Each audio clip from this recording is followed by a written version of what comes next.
नमस्कार दोस्तों, अपने इस YouTube चैनल पर आपका हार्दिक स्वागत है। आज हम बात करेंगे भारतीय संविधान की अनुसूचियों के बारे में। इसकी PDF है वो हमारे टेलीग्राम चैनल पर मिल जाएगी आपको, जिसका लिंक है वो डिस्क्रिप्शन बॉक्स में दिया हुआ है। तो हम बात करते हैं भारतीय संविधान की अनुसूचियाँ की। तो हमारे मूल संविधान में है वो 8 अनुसूचियाँ थी और वर्तमान में है वो 12 अनुसूचियाँ हैं। तो इस बात का हमें विशेष ध्यान रखना है कि वर्तमान में है वो 12 अनुसूचियां है और मूल संविधान में 8 अनुसूचियां थी। अब अनुसूचियां है उसको हम ट्रिक वाइज याद करेंगे। वो ट्रिक है वो है SSORSC जन सभा से बदला पंच नगर। आओ हम एक एक करके बात करें। पहली अनुसूची है वो है भारतीय संघ के राज्यों और संघ शासित प्रदेशों के नाम एवं उनके क्षेत्र के बारे में उल्लेख किया गया है। तो ऐसे हो जाएगा संघ के राज्य क्षेत्र, ठीक है। और जब हम राज्यों के नाम में या सीमा में परिवर्तन करते हैं तो हमें पहली अनुसूची में परिवर्तन करना पड़ेगा। दूसरी अनुसूची है वो है दूसरी अनुसूची में विभिन्न संवैधानिक पदाधिकारियों की वेतन, भत्ते, परिलब्धियां और पेंशन का उल्लेख किया गया है। तो इसमें सेकंड एस से हो जाएगा सैलरी। ऐसे क्या हो जाएगा? एस से क्या हो जाएगा? सैलरी। आगे बढ़ते हैं। तीसरी अनुसूची है उसमें है विभिन्न पदाधिकारियों की शपथ या प्रतिज्ञान के प्रारूप शामिल हैं। मतलब है विभिन्न पदाधिकारियों की जो शपथ है उसकी सूची है हमें कहाँ मिलेगी? तीसरी अनुसूची में मिलेगी। तो ओ से क्या हो जाएगा? ओथ। तो तीसरी अनुसूची क्या हो जाएगा? ओ से ओथ। लेकिन इसमें ध्यान रखने वाली बात यह है कि इसमें राष्ट्रपति, उपराष्ट्रपति और राज्यपाल की शपथ का उल्लेख नहीं है। राष्ट्रपति की शपथ का उल्लेख है वो 60वें अनुच्छेद में, उपराष्ट्रपति की शपथ का उल्लेख है वो 69वें अनुच्छेद में तथा राज्यपाल की शपथ का उल्लेख है वो 1 से 159 के अनुच्छेद में है। आगे बढ़ते हैं। चौथी अनुसूची है वो राज्य और केंद्र शासित प्रदेशों को राज्यसभा में सीटों के आवंटन से संबंधित है। तो राज्यसभा की सीटों के आवंटन से संबंधित कौन सी सूची है? वो है चौथी अनुसूची। तो अपन आर से क्या हो जाएगा? राज्यसभा सीटें, ठीक है। आगे बढ़ते हैं।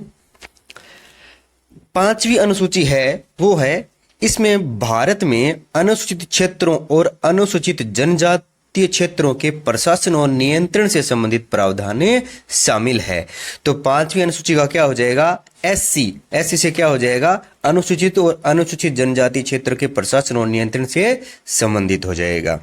आगे बढ़ते हैं। वो है छठी अनुसूची। यह अनुसूची राज्यों में जनजातीय क्षेत्रों के प्रशासन से संबंधित प्रावधानों से है। इसमें है वो 4 विशेष राज्य दिए गए हैं जो अनुसूचित जनजाति क्षेत्र के हैं। तो वो 4 राज्य हैं वो हैं असम, मेघालय, त्रिपुरा और मिजोरम। तो एग्जाम में ये पूछा जाता है कि इनमें से कौन सा राज्य है वो छठी अनुसूची में शामिल नहीं है। तो अपने को ये 4 राज्य विशेष रूप से ध्यान रखने हैं, असम, मेघालय, त्रिपुरा और मिजोरम। तो यहां से जन से क्या हो जाएगा? छठी अनुसूची, जनजातीय क्षेत्र। आगे बढ़ते हैं। सातवीं अनुसूची है इसमें 3 सूचियां शामिल है जो संघ और राज्यों के बीच शक्तियों का विभाजन करता है। तो इसमें डायरेक्ट सवाल ऐसा बनता है कि संघ और राज्यों के बीच शक्तियों का विभाजन है वो कौन सी अनुसूची से है? तो वो है 7वीं अनुसूची से। तो सूची है वो 3 प्रकार की होती है, संघ सूची, राज्य सूची और समवर्ती सूची।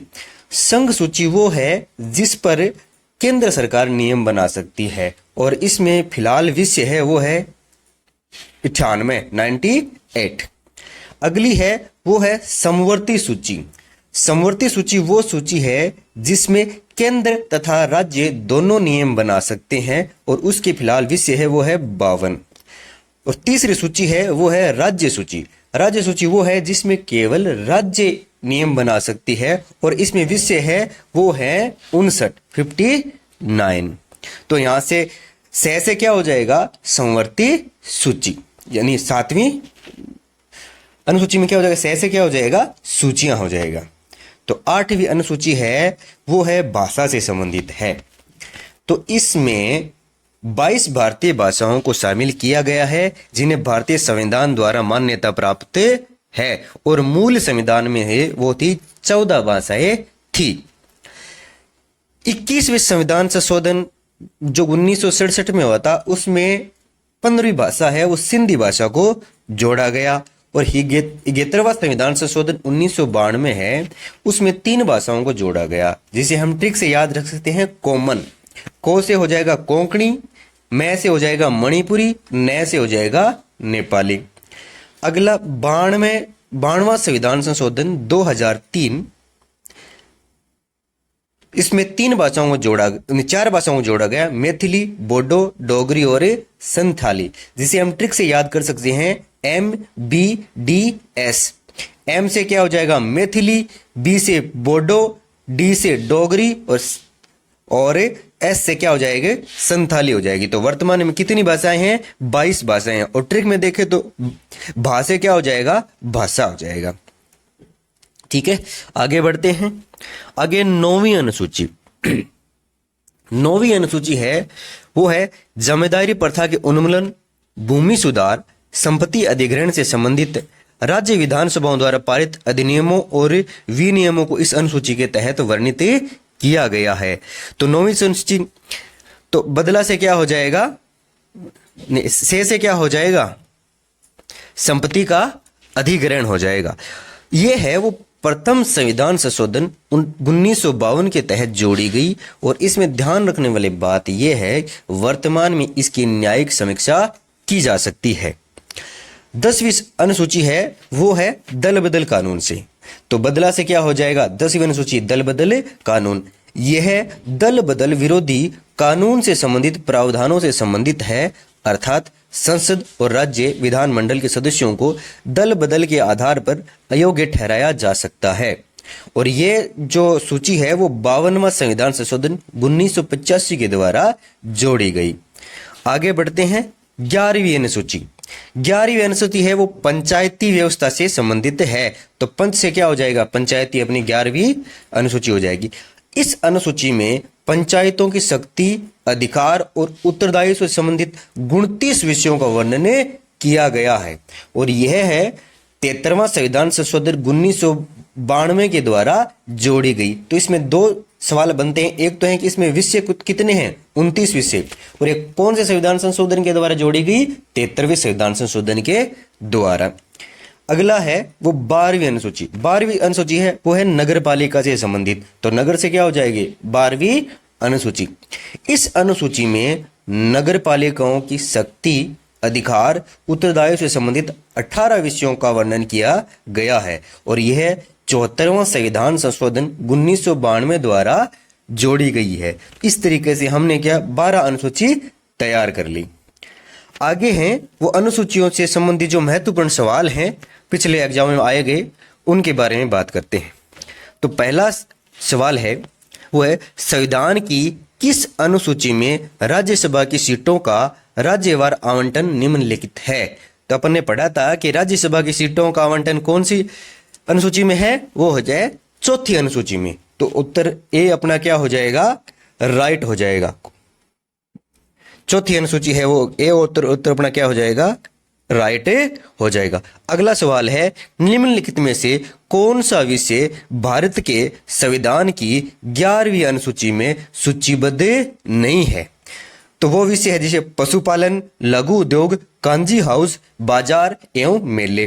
तो 11वीं अनुसूची है वो अपने पंचायती राज से संबंधित है। तो पंचायती राज में पशुपालन है, लघु उद्योग है, बाजार एवं मेले है। तो कांजी हाउस है वो है नगर पालिका से संबंधित है। तो इसका जो राइट आंसर है वो हो जाएगा से। आगे बढ़ते हैं। अगला सवाल है निम्नलिखित में से किस अनुच्छेद का संबंध भारत के संविधान की 12वीं अनुसूची से है। जो 12वीं अनुसूची है वो है 243 से लेकर 243 एम तक है। तो इसमें 243 ये है वो है अपना राइट आंसर ही हो जाएगा। तो इसका राइट आंसर हो जाएगा 243 ये। अगला सवाल है, निम्नलिखित में से कौन सा कथन भारत के संविधान की 7वीं अनुसूची का सही वर्णन करता है? तो 7वीं अनुसूची है वो किससे संबंधित है? वो है शक्तियों के विभाजन से संबंधित है। तो अपना राइट आंसर हो जाएगा, वो हो जाएगा से। ये संघ और राज्यों के बीच शक्तियों के वितरण की सूची देता है। आगे बढ़ते हैं।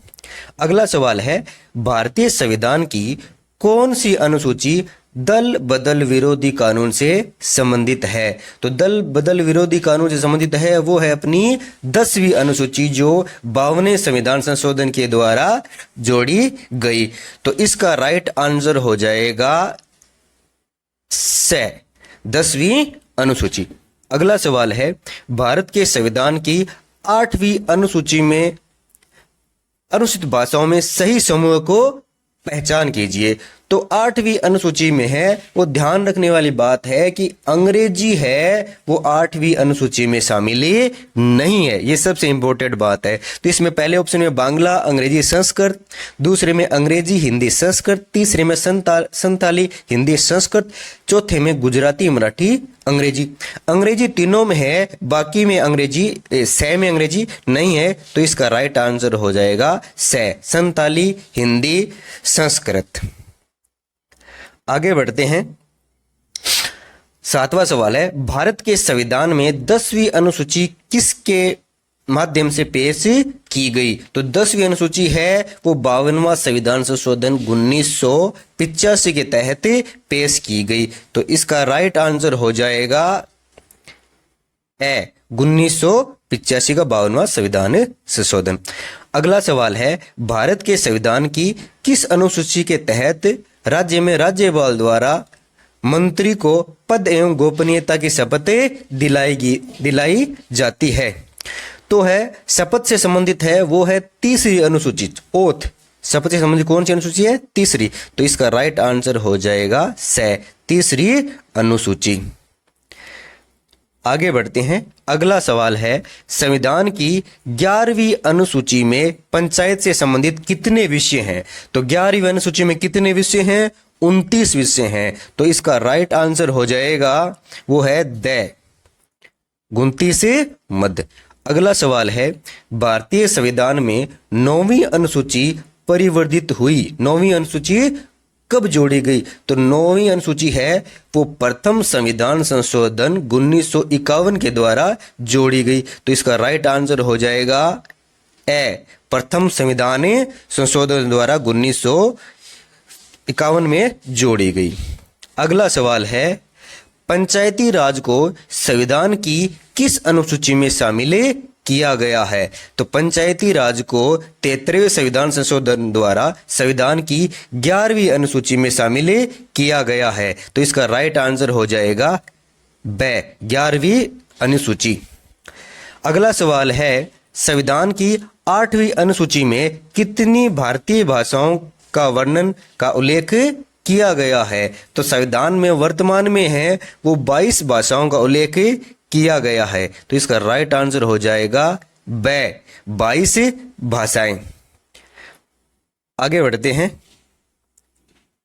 अगला सवाल है, संविधान के निर्माण के समय या मूल संविधान में कितने अनुच्छेद, अनुसूचियां और भाग थे? तो मूल संविधान में है वो 395 अनुच्छेद, 8 अनुसूचियां और 22 भाग थे। तो इसका राइट आंसर हो जाएगा ब, 395 अनुच्छेद, 8 अनुसूचियां और 22 भाग। और यही सवाल यदि वर्तमान में पूछ ले कि वर्तमान में संविधान में कितने अनुच्छेद और अनुसूचियां और भाग है, तो हम उत्तर दे सकते हैं वर्तमान में 470 अनुच्छेद, 12 अनुसूचियां और 25 भाग है। तो इसका राइट आंसर हो जाएगा ए। धन्यवाद दोस्तों, हमारे चैनल को सब्सक्राइब कीजिए, शेयर कीजिए और लाइक कीजिए ताकि हम और ज्ञानवर्धक वीडियो बना सकें। धन्यवाद।